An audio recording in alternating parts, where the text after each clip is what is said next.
तोते की मौत। जब एक बार राजा अकबर किसी व्यापारी के पास से तोता खरीद कर लाए।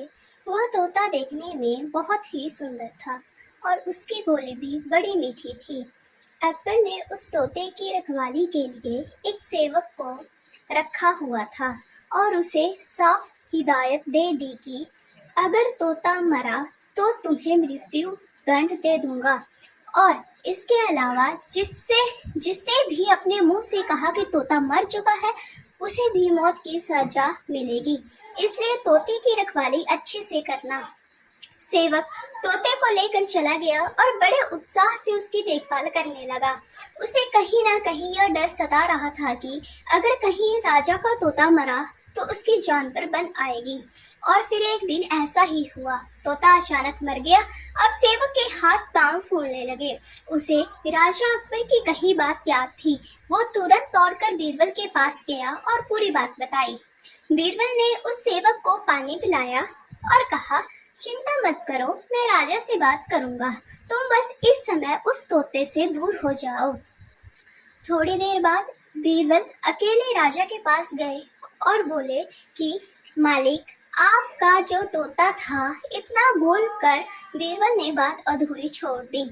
राजा अकबर तुरंत सिंहासन से खड़े हुए और बोले, क्या हुआ, तोता मर गया?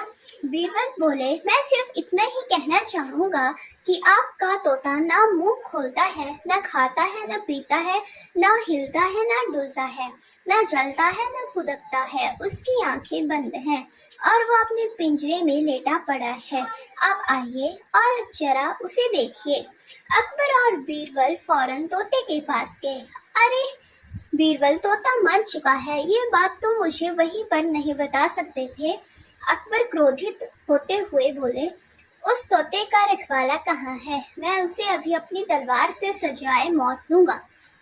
तब बीरबल बोले, जी मैं अभी उस रखवाले को हाजिर करता हूँ, लेकिन ये तो बताइए कि आपको मृत्यु देने के लिए मैं किसे बुलाऊं?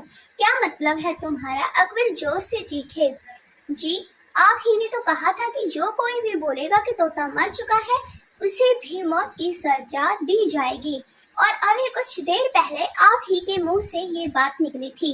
अब अकबर को अपनी गलती का एहसास हो गया। बीरबल की इस चतुराई से अकबर हंस पड़े और वे दोनों हंसते हंसते दरबार लौट गए। अकबर ने तुरंत घोषणा कर दी कि सेवक पर कोई कार्यवाही नहीं की जाएगी। तोता अपनी मौत मरा है, उसमें किसी का कोई दोष नहीं है।